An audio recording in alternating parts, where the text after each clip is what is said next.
Make some noise. Social impact. Happy Summit Day! Oh, snap. Oh, there we go. We're not even related, but I'm Shamina Singh, and that's Lilly Singh, and we're here to talk a little bit about impact today. You're going to hear a lot about it today, but not like this. So I started the Mastercard Center for Inclusive Growth. We're so happy to be hosting this day with DevX and Aspen, and we're going to be talking about superpowers with my favorite person on the planet right now, Lilly Singh, and that's not because we're related. We're actually not related. So Lilly, So that brown stereotype where all brown people are related, not true. But we do look alike. Unless, I don't even know your dad's name. What's your dad's name? I don't even know it. Doc Singh. I'm Regina Singh. Wait, from South Virginia? Oh my God, seriously? Yeah, the stereotype is true. We are related. No, I'm Lilly Singh. I'm gonna talk to you. I'm Lilly Singh. Thank you so much for having me. For those of you that don't know me, let me not make it awkward. I'll tell you exactly what I do. I'm an actress, writer, producer, fierce advocate for gender equality, not related to Shamina. And I got my start in 2010 making YouTube videos in my parents' house in Toronto. Mostly because there was no one else on YouTube that really looked like me. You know, there was no other South Asian girl talking about the things I wanted to hear about, whether that's relationships or family issues or the things that are considered taboo subjects, and mental health, sexual stuff, all the stuff. And so I found success doing that. I went by the name of Superwoman because I'm smart enough to be on this stage, but not smart enough to understand copyright. That was in 2010. But I found success because a group of people really related to what I was saying online. And it's through YouTube that I discovered the power of storytelling. And I fell in love with storytelling and dubbed it my superpower. So when people ask me what I do, first and foremost, I say I'm a storyteller. But Shamina, what is your superpower? I think that's so thoughtful, and I think that you are really a storyteller. I like to think of myself as a comedian. I don't know. Absolutely, I see that. I don't know at the fashion icon. I'm trying. I got my pen on here. Yeah. But here's the deal. So at the summit and at the center, we kind of use our superpowers to do this, to bring all of you together, the best of the public sector, the best of the private sector, the best of the NGO sector, to say, listen, if you want to go wide, go with government. If you want to go deep, go with academic institutions and academicians. Don't stay with them too long, though. But go deep with them and the NGO and the social sector. If you want to go fast, go with us. Go with private sector. But we can't get there. We can't go far unless we all go together. And that's what this whole day is about. Let's go together. Lilly, how do you use your superpower? Shout out to the first clapper. I know that takes a lot of courage. I see you setting off the clap. I see you. I respect you. I think I'm married to her. So. Oh, man, I love it. Good choice. How do I use my superpower? Well, actually, let me tell you a quick story to tell you about my power of storytelling. So when I was born, September 26, 1988, it was not a usual birth. You know, my grandparents and great-grandparents in India didn't find out about it for about 2-3 weeks.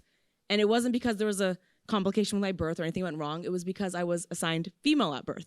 You know, and they made it very clear to my mom that if you have another daughter, because I already have an older sister, it's not worth phoning home about.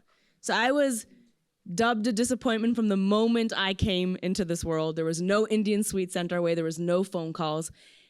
And that gave me kind of a chip on my shoulder. So I'm very, very passionate about gender inequality. And the reality is, I'm not alone. There are millions of girls across the world, across all countries and all cultures that have this reality.